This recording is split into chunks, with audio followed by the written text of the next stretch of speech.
చాలా రోజుల తర్వాత అనిల్ కుమార్ యాదవ్ ఒక ప్రెస్ మీట్ పెట్టాడు. ఏం మాట్లాడాడో ఒకసారి విందాం.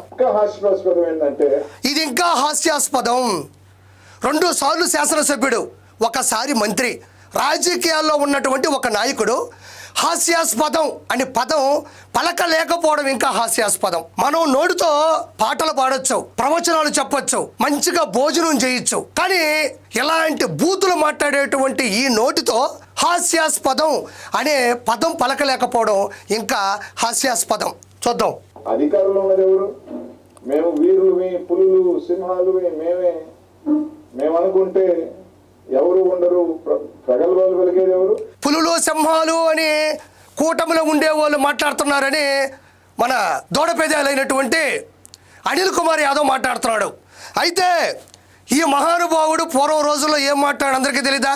పర్సెంటా 1% తొందర ఎందుకన్నా, బుల్లెట్ దిగిందా లేదా, మేసం మెలేస్తా, తొడగొట్టేస్తా, ఓడిపోతే సన్యాసం తీసుకుంటాను, ఒక అమ్మ అబ్బకి పుట్టుంటే ఎదుకో, జల్లెడు బట్టి ఎదుకునా ఇలాంటి గుండె దొరకదు, ఇలాంటి గుండె కాదు అనిల్, ఇలాంటి గోండా దొరకడు, జగన్మోహన్ రెడ్డి లాంటి గోండా జీవితంలో దొరకడు. నీకు నోటికి ఏదొస్తే అది. నేను ఇంకా దౌర్భాగ్యంగా కూడా మాట్లాడచ్చు, అది నా సంస్కారం అడ్డొస్తుంది, కానీ నీ నోటికి ఏం వస్తే అది, పథకాల గురించి అడిగినా, ప్రయోజనం గురించి అడిగినా, ఏ మంచి గురించి అడిగినా నువ్వు మాట్లాడిన మాటలు ఎంత దారుణంగా ఉండేటువంటి, నువ్వు ఎంపీగా నీకు టికెట్ ఇచ్చిన తర్వాత ఒక రాజకీయ సభ మీద నువ్వు మాట్లాడిన మాటలు వింటే అందులో ఒక్క మాట కూడా రాజకీయ ప్రయోజనానికి కానీ, రాజకీయంగా ఓటు వేయించుకునే విధంగా కానీ, ఒక సభ్యత సంస్కారంగా కానీ ఒక్క మాట కూడా ఉండదు. నువ్వు మళ్ళీ పులులు సింహాలు కూటమిలో ఉండేవాళ్ళు మాట్లాడుతున్నారు అంటావు. నువ్వు మాట్లాడినట్టు ఒకసారి చూడు, నీ నోరు చూడు. ఇక్కడ మనం గమనించినట్లయితే అనిల్ కుమార్ యాదవ్ చూస్తే కనపడేది, వినపడేది ఆయన నోరే. కాబట్టి నాకు ఆయన నోరు అంటే చాలా ఇష్టం. ఎందుకు అనాలి అంటే, ముందు ఆయన నోరు దగ్గరికి వెళ్ళిపోతాం మనం. ఆగండి మిత్రులారా, చూడండి. ఆహా, అబ్బా, ఆహా, ఎంత పసందైన నోరు, ఎంత పవిత్రమైన నోరు. ఈ భూమి మీద బూతుల ప్రవాహాన్ని సృష్టించి 151 నుంచి 11కి అధఃపాతాళంలో తోసేసినటువంటి నోరు. ఈ నోరుకి నా నమస్కారం. ఒక్క నిమిషం. అవునులే. ఇప్పుడే అందిన తాజా వార్త, అనిల్ కుమార్ నోరు నుంచి నా చెవికి చిన్న మెసేజ్ ఇచ్చాడు. రానున్న రోజుల్లో నేను ఇంకా రెచ్చిపోతాను, కాబట్టి ప్రస్తుతానికి చెన్నైలో ఉన్నాను. రానున్న రోజుల్లో అన్న ఆదేశాల మేరకు దూరి ఆలోచన జ్ఞానాన్ని మరిచి విచక్షణ జ్ఞానంగా బూతులు తిట్టి 2-1 నేను పట్టుకెళ్ళిపోతాను అంటున్నాడు. చెప్పేసి ఆ మాట. Thank you. అధికారాన్ని దుర్వినియోగం చేసి బెదిరించి కేసులు పెట్టిస్తుంది ఎవరు? అన్ని వాళ్ళు పెట్టుకొని మేము పెడుతున్నాం. అనిల్ కుమార్ యాదవ్ చెప్తున్నాడు, కూటమి ప్రభుత్వం, కూటమిలో ఉండేటువంటి అధికారులు అన్యాయంగా అధికార దుర్వినియోగం చేస్తున్నారు అంటున్నాడు ఈ మహానుభావుడు. తోటా చంద్రయ్య, నందం సుబ్బయ్య, డాక్టర్ సుధాకర్, డ్రైవర్ సుబ్రహ్మణ్యం, అమర్నాథ్ గౌడ్ లాంటి ఎంతోమంది అమాయకుల్ని అధికార మతంతో చంపేసిందని ఏమంటారు? అధికార దుర్వినియోగం అంటారు. ఎక్కడో ముంబైలో ఉండే నటి కాదంబరి జత్వనానిని ఇక్కడి నుంచి 3 IPSలను పంపించి అక్కడ ఎటువంటి ఇన్ఫర్మేషన్ ఇవ్వకుండా తీసుకొచ్చి చిత్రహింసలు పెట్టిందని ఏమంటారు? అధికార దుర్వినియోగం అంటారు. రఘురామ్ కృష్ణరాజు గారిని అన్యాయంగా లోపల తీసుకెళ్లి 3rd డిగ్రీ ఇచ్చిందని ఏమంటారు? అధికార దుర్వినియోగం అంటారు. లెజెండరీ పర్సన్ అయినటువంటి నారా చంద్రబాబు నాయుడు గారిని అన్యాయంగా లోపల పెట్టి 52 రోజులు ఇబ్బంది పెట్టిన దాన్ని ఏమంటారు? అధికార దుర్వినియోగం అంటారు. నీకు నేను మళ్ళీ హెచ్చరిస్తున్నా, అధికార దుర్వినియోగం చేసింది జగన్మోహన్ రెడ్డి. నువ్వు ఇక్కడికి వచ్చేసి అమాయకంగా ఫేసు పెట్టి కూడా జరిగింది. బలం మీ దగ్గర ఉంది, డబ్బు నారాయణ గారి దగ్గర, వీపీ దగ్గర ఉన్న డబ్బు జిల్లాలో ఎవరి దగ్గర ఉందంటే నాకు తెలిసి ఎవరి దగ్గర కూడా లేదు. డబ్బు ఇక్కడ అనిల్ కుమార్ యాదవ్ చెప్తున్నాడు, నెల్లూరు జిల్లాలో నారాయణ గారి దగ్గర, వీపీఆర్ గారి దగ్గర ఉన్నంత డబ్బు నా దగ్గర అయితే లేదు, వాళ్ళ దగ్గర డబ్బులు ఉన్నాయి అన్నాడు. నారాయణ గారివి విద్యా సంస్థలు, వీపీఆర్ గారివి విదేశీ వ్యాపారాలు. వాళ్ళిద్దరూ కష్టపడ్డారు, ఇష్టపడ్డారు, అప్పుడప్పుడు నష్టపడ్డారు, ఆ భగవంతుడిని నమ్ముకున్నారు. ఆ భగవంతుడు సాక్షిగా 10 మందికి సహాయం చేస్తూ ప్రతి ఒక్కరి మన్ననలు పొందుతూ ఈ రోజుల్లో ఆర్థికంగా గట్టి స్థాయిలో నిలబడ్డారు. ఏమో రాజకీయాల్లోకి రాకముందు వ్యాపారాలు చేయకూడదా? విద్యా సంస్థలు పెట్టకూడదా? కోట్ల రూపాయలు సంపాదించుకోకూడదా? అదేమన్నా రాజ్యాంగమా? అదేమన్నా పాపమా? ఎక్కడైనా రాసుందా? వాళ్ళ కష్టం, వాళ్ళ కష్టార్జితం. ఈరోజు వీపీఆర్ గారు ఫౌండేషన్ పెట్టి తాగునీరు కావచ్చు, విద్య కావచ్చు, వైద్యం కావచ్చు, ట్రైసైకిల్స్ కావచ్చు, కోట్ల రూపాయలు ఖర్చు పెట్టి ఈరోజు నెల్లూరు నియోజకవర్గాన్ని బాగు చేస్తున్నాడు. అందరినీ బాగుపడమని కోరుకుంటున్నాడు. నారాయణ కోరుకుంటే నారాయణ గారు కూడా అదే పని చేస్తూ ఉన్నాడు. అందులో తప్పే ఉంది? నీలాగా నెల్లూరు జిల్లాలో చుట్టుపక్కల ఉండేటువంటి నియోజకవర్గాల్లో కానీ, గ్రామాల్లో కానీ, మండలాల్లో కానీ తెల్లరాయి క్వార్జీ నువ్వు కాకాని గోవర్ధన్ రెడ్డి ఇద్దరు కలిసి అందులో ఏలు పెట్టి మొత్తం దందాలు చేసి, ఎగుమతి చేసి, రవాణా చేసి, విదేశాల్లో పెట్టుబడులు, షేరు మార్కెట్లు అడ్డదిడ్డంగా బెట్టింగ్ యాప్లు చేసింది ఎవరు? ఈ రోజు నీకు 5,000 కోట్ల నుంచి 10,000 కోట్ల రూపాయల అక్రమ ఆస్తులు ఎక్కడి నుంచి వచ్చాయి? చెన్నైలో విలాసవంతమైనటువంటి విల్లా ఎక్కడి నుంచి వచ్చింది? ముంబైలో ఒక అపార్ట్మెంట్ నీకు ఎక్కడి నుంచి వచ్చింది? అసలు ఈ రోజు నీకు ఇంత ధైర్యం ఎక్కడి నుంచి వచ్చింది? ఆ రోజు నువ్వు ఎత్తేసినటువంటి డబ్బులు తాలూకు దమ్ము ధైర్యమే నిన్ను మళ్ళీ ఇక్కడ తీసుకొని వచ్చింది. కాబట్టి వాళ్ళు కష్టపడ్డారు, వాళ్ళు ఇష్టపడ్డారు. వాళ్ళ గురించి మాట్లాడే స్థాయి కానీ, అర్హత కానీ, హోదా కూడా లేదు. వాళ్ళ ఖాళీ గోటికి కూడా నువ్వు పనికిరావు. గుర్తుపెట్టుకో అనిల్ కుమార్ యాదవ్. పోలీస్ మీ దగ్గర ఉన్నారు. ఎంత పెట్టుకొని క్యాంపు పెట్టుకుంటున్నారు అంటే ఎందుకు భయపడుతున్నారు అని అడుగుతా ఉన్నాం. మీ నాయకత్వం మీద మీకు నమ్మకం లేదా? మీ నాయకత్వం మీద అధికారంలో ఉండి కూడా మీరు 3.5 సంవత్సరం ఉండి మీకు నమ్మకం లేదనే కదా. మాకున్నది 11, మీకున్నది 41 అన్నారు. బలం ఉండి మీరు ఈరోజు క్యాంపులకు పరిగెత్తుతున్నారు అంటే అక్కడే తెలుస్తా ఉంది మీరు భయపడుతున్నారు. మీ కార్పొరేటర్ల మీద మీకు నమ్మకం లేదు. అక్కడ వాళ్ళు కూడా రేపు జగన్మోహన్ రెడ్డి గారు రాబోతున్నారని భయం మొదలైంది అనేది స్పష్టంగా తెలియదు. నెల్లూరు నగరంలో వైఎస్ఆర్ కాంగ్రెస్ పార్టీ ఇక్కడ మా దగ్గర 11 మంది కార్పొరేటర్లు ఉన్నారు.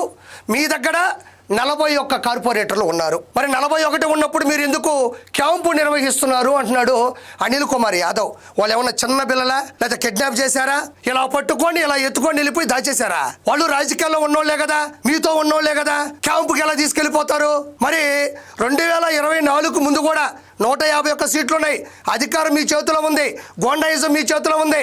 ఆ రోజుల్లో చంద్రబాబు నాయుడు గారు కూటమి ఏమాత్రం మీ వాళ్ళని తీసుకెళ్లి క్యాంపు నిర్వహించలేదే. ఎందుకంటే ఆ రోజుల్లో కూడా దాని గురించి మీరేం మాట్లాడలేదు కాబట్టి చెప్తున్నా. మరి 151లో వచ్చి 11 ఎందుకు వచ్చాయి? భగవంతుడు ఎందుకో ఏ సమయంలో ఆలోచించి పెట్టాడో తెలియదు కానీ వచ్చిన సీట్లు 11. ఎక్కడ కార్పొరేటర్లు కూడా 11. ఏం చెయ్యాలా? అనిల్ కుమార్ యాదవ్ ఒకడు గుర్తుపెట్టుకో, క్యాంపు అన్న విషయం పక్కన పెట్టు. 2024లో వచ్చిన కే ర్యాంపు గుర్తుందా? 151 నుంచి 11 పడిపోయి వచ్చిన కే ర్యాంపు. కే ర్యాంప్ అంటే నాకు తెలియదు, నేను చెప్పలేను. బహుశా మీకేమన్నా తెలుసుంటే కింద కామెంట్లో పెట్టండి. కాబట్టి నేను కోరుకునేది ఒకటే, ఈరోజు ప్రజలు కూటమి ప్రభుత్వం బాగుంది, పథకాలు బాగున్నాయి, మంచి చేస్తుంది, ప్రజల్లో ఉన్నారు, ప్రతి ఒక్కరు మంచి స్థాయిని ఆలోచిస్తున్నారు. విపిఆర్ లాంటి దేవుడు నెల్లూరుకి దక్కాడు. ఆయన ఫౌండేషన్ ద్వారా కాకుండా ప్రతి ఒక్క విషయంలో కూడా ఆయన మంచి చేస్తున్నాడు. నారాయణ గారు విద్యా సంస్థల ద్వారా ఉన్నప్పటికీ కూడా ప్రజల్లోనే తిరుగుతున్నాడు. ఇలాంటి వ్యక్తులతో మనం ఉంటే మనము, మన బిడ్డలు, మన మహిళలు బాగుంటారు అన్న ఒక సదుద్దేశంతోనే ఈరోజు వాళ్ళందరూ పోగయ్యారు తప్ప క్యాంపుకు తీసుకెళ్లారు, గుంపుకు తీసుకెళ్లారు కాదు. క్యాంపు కాదు, కే ర్యాంపు. గుర్తుపెట్టుకోండి. నిన్నటితోనే మీరు క్యాంపు రాజకీయాలు రాత్రికి తిరుమల కొండకు తీసుకొని పాండిచేరికి, గోవాకు పరిగెత్తిన తీరిన రోజే అధికారంలో. ఇప్పుడు గోవాకి, పాండిచేరికి తీసుకెళ్ళిపోయినారు అంటున్నావు. సరే, సంటి బిడ్డలు ఏం కాదు, వాళ్ళు సక్కలకిల్లి పెడితే వచ్చేసేవాళ్ళు కాదు. చిన్నపిల్లలు వెళ్ళిపోతూ ఉంటే ఏ చాక్లెట్, ఏ బిస్కెట్ చూపిస్తే లబలబలబలరా అంటే వచ్చేవాళ్ళు కాదు. సరే, వాళ్ళు పాండిచేరి లేకపోతే గోవాకి వెళ్ళారా, గుజరాత్కి వెళ్ళారా, అరుణాచల్ ప్రదేశ్కి వెళ్ళారని పక్కన పెడతావు. అసలు నువ్వు ఎక్కడికి పోయినావు? 18 నెలలైంది కూటమి ప్రభుత్వం వచ్చి, వైఎస్ఆర్సీపీ ఓడిపోయి 18 నెలలైంది. నువ్వు ఆడిగిపోయినావు. నీ శ్రేణులు ఏమైపోయినారు? నీ నాయకులు ఏమైపోయినారు? నీ సేవకులు ఏమైపోయినారు? నీ కార్యకర్తలు ఏమైపోయినారు? నిన్ను నమ్ముకున్న వాళ్ళు ఏమైపోయినారు అని కూడా ఆలోచించకుండా ఈ రోజుటి వరకు నువ్వు నెల్లూరులో కనబడకుండా అప్పుడప్పుడు చెల్లిపోతూ ఉన్నావే. మరి నువ్వెందుకు కనబడటం లేదు? నువ్వు ఎక్కడ పోయినావు? నీకు ఎవరు క్యాంపు నిర్వహించారు? నువ్వెందుకు కనబడటం లేదు? అప్పుడెప్పుడో ప్రశాంతి రెడ్డి గారి గురించి ప్రసన్న కుమార్ రెడ్డి మాట్లాడినటువంటి కొన్ని దుర్మార్గమైన మాటలకి వెనకేసుకొచ్చినటువంటి నువ్వు మళ్ళీ ఎందుకు కనబడలేకుండా పోయినావు? జనాల్లో కనబడలేక, ఓటమిని తట్టుకోలేక, అవతల వాళ్ళ ప్రశ్నలకి సమాధానం చెప్పలేక నిన్ను నువ్వు దాచుకున్నావు చూడు, నీకు నువ్వు దాక్కున్నావు చూడు. That is camp. ఉండి డబ్బు ఉండి ఇన్ని ఉండి బలం ఉండి పరిగెత్తిన రోజునే వైఎస్ఆర్ కాంగ్రెస్ పార్టీ నైతికంగా నెల్లూరు నగరంలో గెలిచి. ఎక్కడ మీరు ఒకటి ఆలోచించాలా? ఈ నోరు చూపిస్తా ఆగండి ఒకసారి. ఇగో ఈ నోరు చూడండి, ఇప్పుడు ఇక్కడ వరకే వస్తుంది. ఇక్కడ అప్పుడైతే ఎంత ఉండేది నోరు అని మాట్లాడు, నోటికి వచ్చింది మాట్లాడేవాడు. మేము గెలవాల్సిన అవసరం లేదు, మేము రుజువు చేసుకోవాల్సిన అవసరం మాకు లేదు. గంజాయి వదిలేసి ఏం చేస్తున్నారు? వైసీపీ వాళ్ళు ఎవరి మీద ఉన్నారు రౌడీ షీట్లు పెడతాం, వైసీపీ వాళ్ళు ఎవరి మీద ఉన్నారు కేసులు పెడతాం. అసలు గంజాయిని ప్రవేశపెట్టినటువంటి గోండా, గంజాయిని ప్రవేశపెట్టినటువంటి దొంగ ఎవరైనా ఉన్నారంటే అది జగన్మోహన్ రెడ్డి.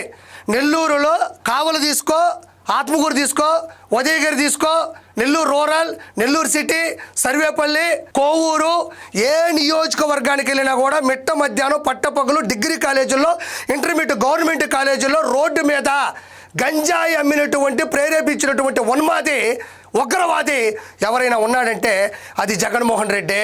ప్రత్యేకంగా ఎవరూ చెప్పనక్కర్లేదు. నెల్లూరులో గత చరిత్రలో ఎప్పుడు లేని విధంగా 100% సీట్లతో జనాలు కూటమి ప్రభుత్వానికి అధికారం ఇచ్చారు అంటే ఎవరు గంజాయి అమ్మినట్టు. కాబట్టి ఏదైనా చెప్పుతో కొట్టడం అంటే చెప్పుకోవడం కాదు, ప్రజల ఓట్ల ద్వారా ఎంతమంది అసెంబ్లీకి వెళ్ళారు అన్న విషయాన్ని బట్టే ఎవరు ఏ తప్పు చేశారన్నది నిర్ధారణ అవుతుంది. అనిల్ కుమార్ యాదవ్ అయితే ఇక్కడ ఏదో చివరికి ఏమన్నా అన్నాడు, చూద్దామనండి. వైసీపీ వాళ్ళు ఎవరున్నారు ఇబ్బందులు పెడదాం, వైసీపీ నాయకులు ఎంతమందిని జైల్లో పెడదాం, మేము సునకానందం పొందుదాం, ఇంకా హాస్పిటల్స్. ఇక్కడ ఎవరి మీద కేసులు పెట్టారు, ఎవరిని లోపలేశారు, ఎవరిని కొట్టారు, ఎవరి మీద దుర్మార్గంగా ప్రవర్తించారో లిస్టు తీసుకోండి రా. నువ్వు నాతో డిబేట్కి రా, లేకపోతే నీ సాక్షి ఛానల్లో ఇలా పేపర్ పెట్టి వీళ్ళ మీద అన్యాయంగా కేసులు పెట్టారు, వీటికి నిర్ధారణ లేవు, వీటికి ఆరోపణలు ఉన్నాయి కానీ ఆధారాలు లేవు అని ఒక డిబేట్లో కూర్చోవు. అసలు నిన్ను నెల్లూరుకు వచ్చి అసలు తొడగొట్టేవాడివి, మీసం మెలేసేవాడివి. పోలవరం ఎప్పుడు ఫినిష్ అవుతావు స్వామి అని ఎవరిని అడిగితే చాలు నీ సెటైర్లు, నువ్వు మాట్లాడేటువంటి విలువ లేని మాటలు, నీ రోషం, నీ పౌరుషం ఇవన్నీ యాడిపోయినాయి. ఏమి ఎంతోముందు ఒకసారి ఓడిపోయిన తర్వాత బయటకు కనబడ్డప్పుడు నేను సవాల్ ఇసిరాను, వాళ్ళు ఎవరూ తీసుకోలేదు. ఎంత గొప్ప మాట. పరుచూరి బ్రదర్స్ రాయగలరా, త్రివిక్రమ శ్రీనివాస్ గారు రాయగలరా, ప్రపంచంలో ఏ రైటర్ అయినా దానికి కౌంటర్ రాయగలరా? ఆ గొప్ప కౌంటర్ రాసినటువంటి ఎన్కౌంటర్లో పోయినటువంటి గొప్ప వ్యక్తివి నువ్వు. కాబట్టి అనిల్ కుమార్ యాదవ్, నీ పాపాలు పండినాయి, నీ లోపాలు ప్రపంచానికి తెలిసినాయి. నువ్వు జీవితంలో రాజకీయుడుగా అనర్హుడివి, నువ్వు అనర్హుడివి. మీ అన్న అధికారంలోకి రాలేడు, అసెంబ్లీలోకి అసలు రాలేడు. Thank you so much.